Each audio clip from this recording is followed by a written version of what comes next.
En este módulo donde el ruido cultural es alto, las etiquetas modernas son muy pegajosas y la tentación de convertir el Tanaj en un tribunal de consignas es enorme, la conclusión metodológica no es un simple resumen decorativo, sino un acto de disciplina torática. Fijar con exactitud qué afirma el texto y qué no afirma, de tal modo que la fidelidad a la letra se vuelva más fuerte que la fidelidad a cualquier catequesis ajena, porque este curso tiene un propósito general, y es precisamente este: desactivar la costumbre de hablar en nombre del Tanaj cuando lo que se está repitiendo es un paquete doctrinal posterior o una decisión de sistemas religiosos que no comparten el pacto sinaítico ni el lenguaje interno del Tanaj. Por lo tanto, la conclusión metodológica debe operar como un sello. Una vez colocado este sello, impide que ustedes vuelvan a confundir ley con narrativa, acto con identidad y destinatario pactual con universalidad automática. Y ese sello no se construye con simples opiniones, se construye con las señales textuales que el Tanaj ya nos dio en los temas anteriores: forma del mandato, géneros literarios, destinatario explícito, vocabulario técnico y confirmación profética de énfasis. Lo primero que se puede afirmar con certeza desde el Tanaj, y con una certeza que no depende de ninguna tradición externa, es que el Tanaj distingue géneros y que esa distinción tiene consecuencias interpretativas obligatorias. El Sefer Vaikra, capítulo 18 y 20, contienen formulaciones legales explícitas: Lo tishkaf mod yumatu, dentro de un código de Kedushá, de santidad y separación, como ya vimos en clases pasadas, dirigido principalmente a Israel. Daber al Bene Israel, habla a los hijos de Israel. Con extensión textual explícita al Ger, al residente en Israel ya integrado a la cultura y tradiciones israelíes, en medio del pueblo, en el cierre del capítulo 18, verso 26. Por lo tanto, desde el Tanaj se puede afirmar que sí existe una prohibición de un acto específico descrito como shakaf, que es acostarse, mishkvei isha, los acostares de una mujer, con un zahar, varón, calificado como toeva, que es abominación o incompatibilidad detestable para Israel, en el marco legal de Israel, repito, y que el texto prescribe pena capital en el sistema punitivo torático para ese acto en el Sefer Vaikra capítulo 20, verso 13. Esto dicho con serenidad no es propaganda, sino lectura literal. Y también se puede afirmar que el Tanaj en estos pesukim legisla acciones y no construye un vocabulario de orientación sexual o identidad en el sentido como lo conocemos hoy en día. El hebreo torático aquí no describe clases psicológicas de personas, describe un tipo de acto en el lecho, en la cama, mediante un giro técnico, mishkvei isha. Por lo tanto, es textual afirmar que la Torá prohíbe cierto acto sexual para los Bene Israel. No es textual afirmar la Torá describe tal identidad moderna o tal orientación sexual. Eso no es bueno afirmar porque no lo está afirmando. La primera afirmación tiene firma del pasuk. La segunda es un simple salto conceptual. Lo segundo que se puede afirmar con certeza desde el Tanaj es que Bereshit capítulo 19, el caso de Sodoma, es narrativa, no es ley, y que la narración leída sin filtros enfatiza la violencia, la coerción, la humillación, el abuso del extranjero, el odio al juicio justo. Es esto situado cuando ellos dicen: este forastero quiere juzgar sobre nosotros. Lishpot, y una cultura colectiva de crueldad. Todo el pueblo de todos los extremos vino en forma de turba. Además, se puede afirmar con certeza que la confirmación profética posterior dentro del Tanaj, cuando invoca a Sodoma, siempre enfatiza el orgullo, la abundancia sin compasión, la opresión del pobre y del necesitado, la corrupción, la mentira y las abominaciones en sentido muy amplio, no una simple reducción a un eslogan sexual simplista. El Sefer Yehezkel, capítulo 16, versos 49 al 50, el Sefer Yeshayahu, capítulo 1, de los versos 10 al 17, 17 y el Sefer Yirmiyahu capítulo 23 verso 14 en sus propios tonos convierten a Sodoma en un paradigma de injusticia social y de perversión comunitaria. Por lo tanto, desde el Tanaj es legítimo afirmar que Sodoma en el Tanaj funciona como un símbolo de una sociedad que rechaza Mishpat, es decir, rechaza la justicia, desprecia al vulnerable y se entrega a la crueldad institucional. Y la escena del asedio nocturno es un intento de agresión coercitiva, no un retrato de intimidad consensual. Esto es esencial entenderlo porque impide la trampa hermenéutica de usar a Sodoma como texto principal para poder legislar identidades o prácticas contemporáneas cuando el Tanaj mismo lo usa, sobre todo en los profetas, para denunciar injusticia y arrogancia de los pueblos.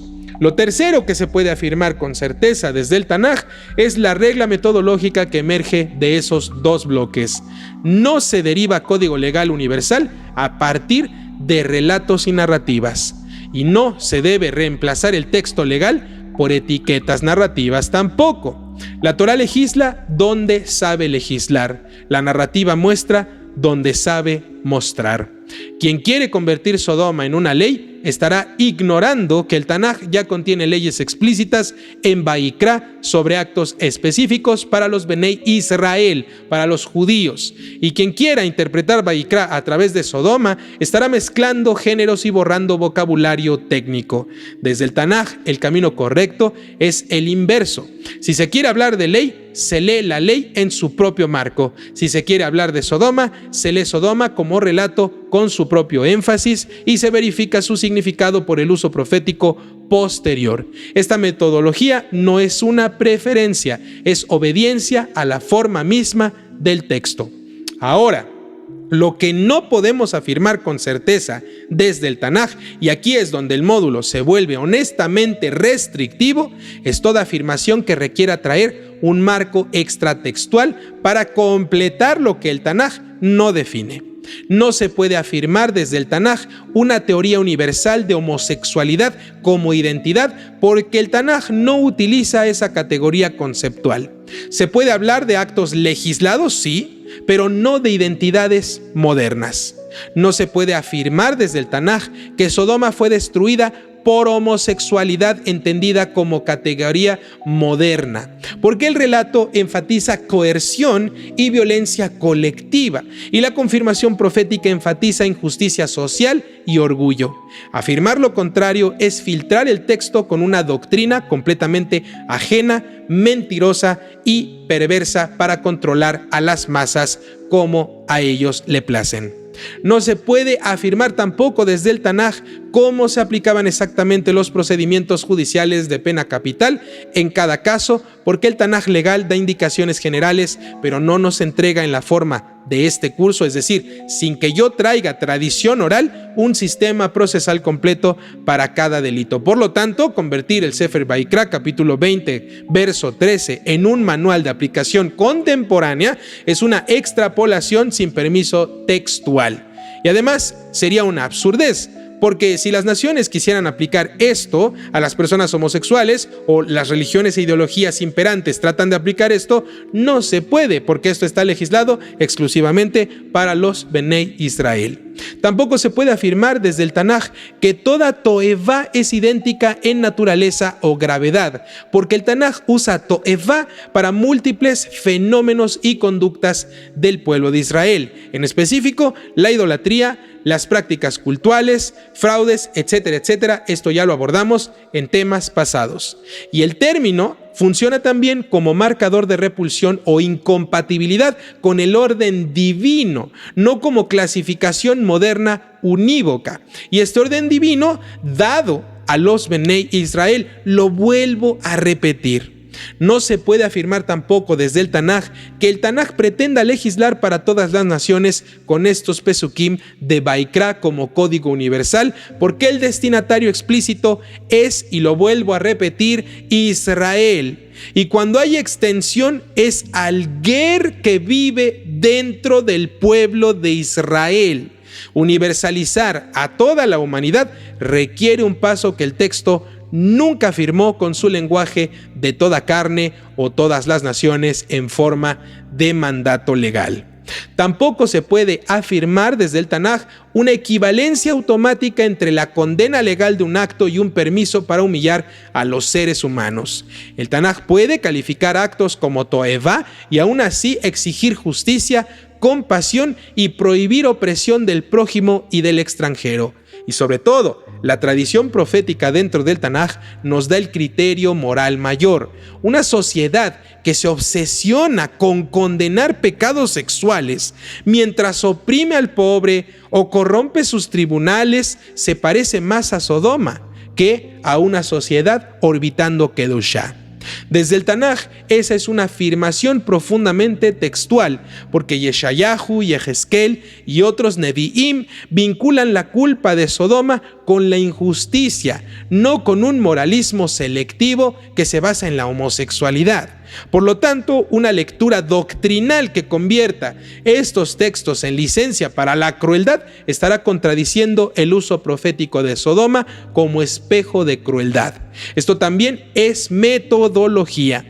No basta citar el Sefer Vaikra, hay que dejar que el Tanaj completo, Torah, Nebim y Ketubim, determine el énfasis de lo que mata a una sociedad.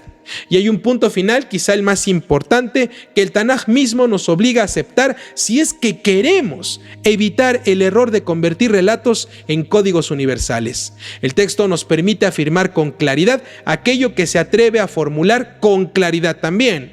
Cuando quiere legislar, entonces legisla, y nosotros tenemos que ser sabios, discernir y decir, sí, aquí está legislando. Cuando quiere narrar, lo narra sin ningún problema y nosotros tenemos que aceptarlo, que se está narrando. Cuando quiere universalizar algo, entonces usa un lenguaje de universalidad. Dice Koil Haaretz, dice Koil Basar, ¿sí? Toda la tierra, toda carne. O cuando quiere particularizar, como por ejemplo con los Bene Israel, ocupa el ustedes, el Bene Israel o conceptos de pacto. La honestidad de ustedes, queridos alumnos, es seguir esos marcadores sin andar inventando mentiras. Esa disciplina produce una libertad y que es hoy muy rara de ver. Ya no van a necesitar gritar que la Biblia, entre comillas, dice tal o cual cosa, como una fórmula de poder para ganar discusiones o para tratar de convencer a otros. Necesitas entonces mostrar que el Tanaj dice lo que estás diciendo, aquí o allá, en este género, etcétera, etcétera, con estas palabras. Y esa precisión, lejos de debilitar el texto, lo va a fortalecer, porque te va a rescatar de la manipulación. El Tanaj no te pide que lo conviertas en un arma, te pide que lo conviertas en un espejo. Y el espejo de este módulo es bastante claro. Si conviertes historias en leyes, inventas mandamientos. Si conviertes leyes en etiquetas modernas, inventas doctrinas. Si conviertes la denuncia de Sodoma en permiso para humillar, te conviertes en aquello que el Tanaj siempre destruye. Una cultura que usa el poder, incluso el poder religioso, para aplastar al vulnerable, es incompatible con el Tanaj. Pero si haces lo contrario, si obedeces la forma del texto, aprendes a discernir de qué habla el texto, entonces el Tanaj se vuelve un maestro severo y misericordioso al mismo tiempo. Severo en lo que prohíbe con palabras legales, misericordioso en que te impide añadir lo que no dijo. Y en esa frontera, no añadir y no recortar, aparece una santidad que rara vez se celebra hoy en día. La santidad de la exactitud y la precisión. Porque la exactitud y la precisión no solo protegen al texto, protege a los seres humanos de las doctrinas basura que los convierten en pretextos. Y esa es la enseñanza más profunda de Sodoma sin filtros, que el pecado máximo no es nombrar mal un acto, sino usar la letra del Tanaj para justificar la falta de mishpat. Cuando el Tanaj es leído realmente con fidelidad, queridos alumnos, no deja que eso ocurra nunca. Y cuando tú aprendes a leer así, ya no necesitas filtros. El texto mismo se convierte en tu propio filtro y tu boca aprende a decir solo y solamente lo que sí está escrito, ni más ni menos.